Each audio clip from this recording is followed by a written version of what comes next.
Hey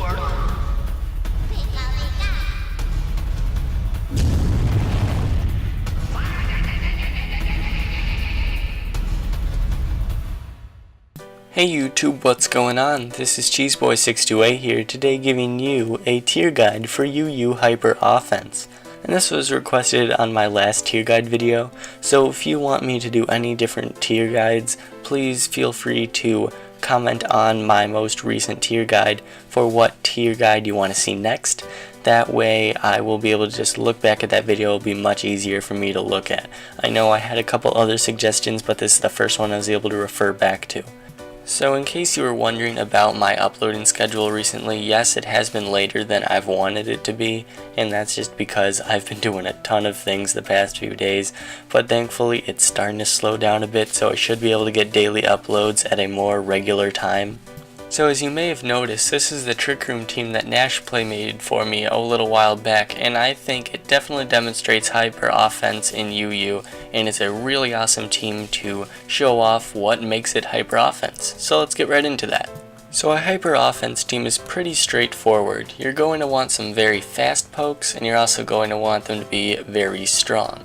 Then of course you're going to want some offensive items, usually being choiced items and then life orb. Even expert belt counts, but you want to have as much power as possible, so that's why choiced items work most efficiently, and expert belt only working when you use super effective moves. It's not always the best, but at the same time it doesn't reveal your life orb. But if you show that you have a bunch of extremely offensive pokes anyway, it really shouldn't matter that you have life orb. But the point of hyper offense is to do as much damage as possible until you go down. There's really no switching when it comes to hyper offense.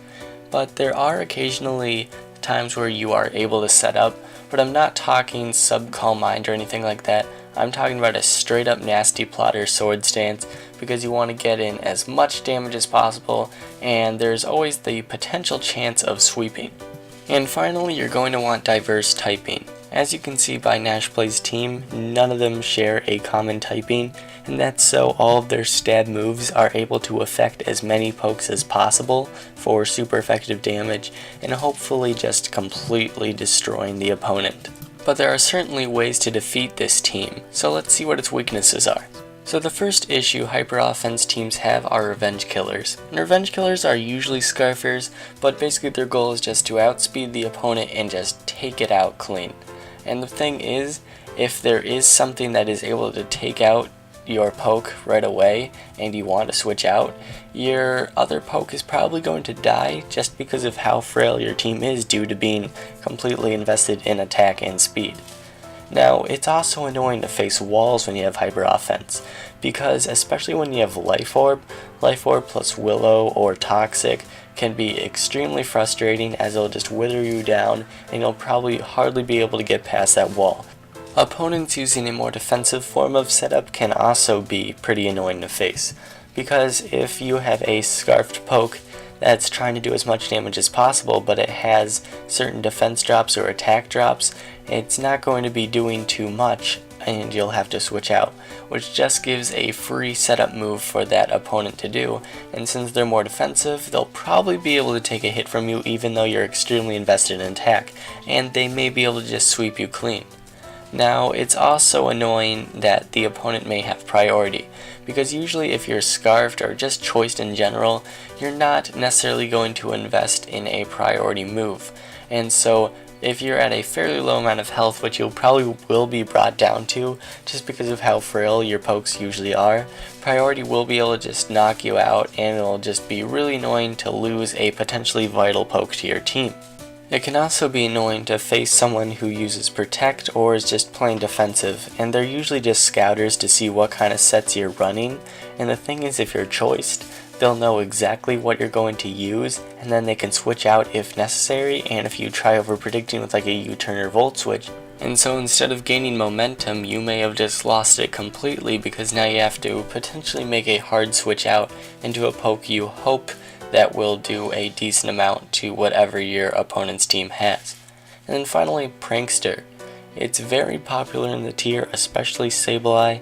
Sableye is able to hand out taunts and willows all day, even swaggers, and it's just very tough to break through, especially when you're offensive, because a willow or toxic will be very annoying to eventually be stalled out from when the Sableye just recover stalls on you, and it can even taunt if you're trying to set up, so it's not going to be a fun time against that thing.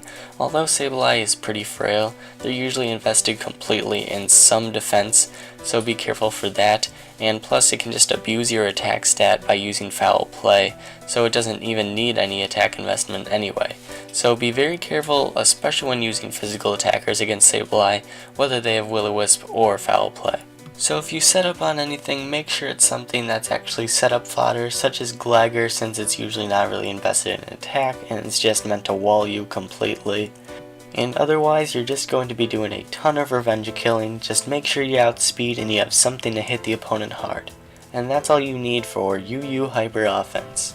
So thank you all for watching this week's tier guide. If you have any more tier suggestions, please feel free to submit your suggestions on this video. I really would prefer this video compared to any others because this is where I'm going to look to for next week when I'm going to make another tier guide.